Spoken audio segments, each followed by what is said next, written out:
Haiku dictation 80 शब्द प्रति minute. Start. Bharat के इतिहास का यदि हम अवलोकन करें तो पता चलता है कि समाज के निर्माण के साथ साथ समाज सेवा के कार्य चलते रहे हैं। गरीबों, असहायों तथा अपंगों की सहायता करना प्रत्येक व्यक्ति का कर्तव्य माना गया है।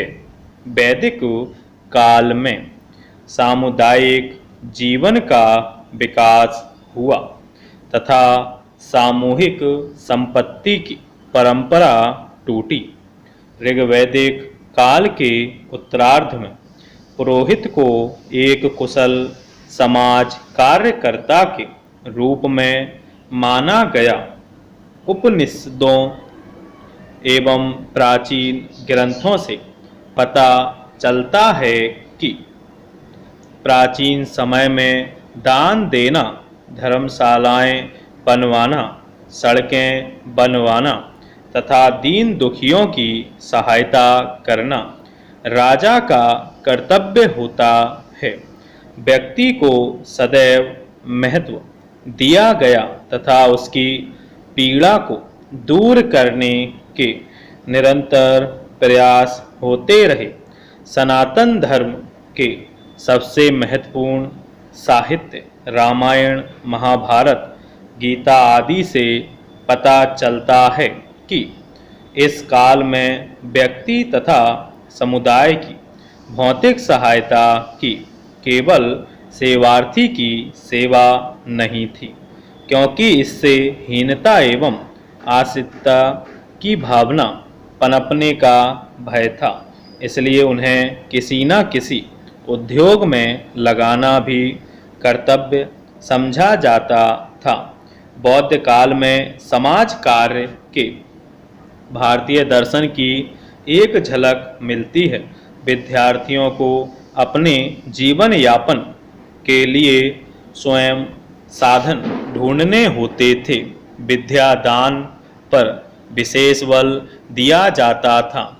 युवकों में धार्मिक मनोवृत्ति के विकास के लिए अनेक मठों, मंदिरों तथा धार्मिक संस्थाओं की स्थापना की गई थी।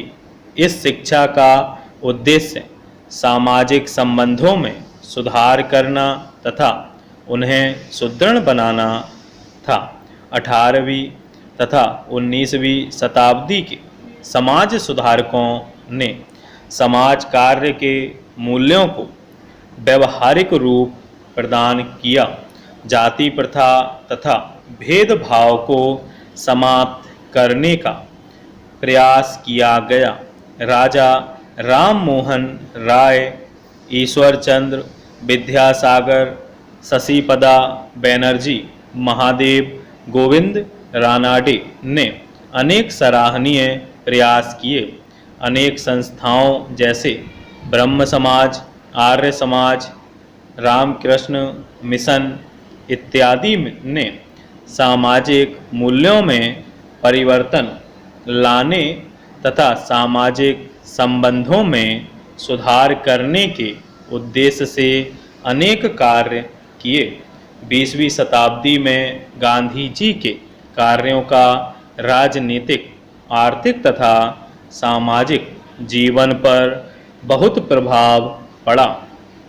अतः समाज कार्य के संदर्भ में गांधी दर्शन को समझना आवश्यक प्रतीत होता है। समाज कार्य के आधुनिक प्रत्यय समाज कार्य मनोसामाजिक समस्याओं से ग्रस्त लोगों की इस प्रकार सहायता करता है कि वे स्वयं अपनी सहायता कर सकें। ने गांधी जी के नेतृत्व में पर्याप्त सामाजिक स्वीकृति प्रदान की। अपना तथा दूसरों का आदर एवं सम्मान समाज कार्य में सभी प्रकार के संबंधों का आधार है। गांधी जी ने मानव प्रतिष्ठा पर जोर दिया और उसकी प्राप्ति के लिए देश को स्वतंत्र कराने का बीड़ा उठाया, क्योंकि परतंत्रता की स्थिति में आत्मसम्मान तथा प्रतिष्ठा को प्राप्त नहीं किया जा सकता।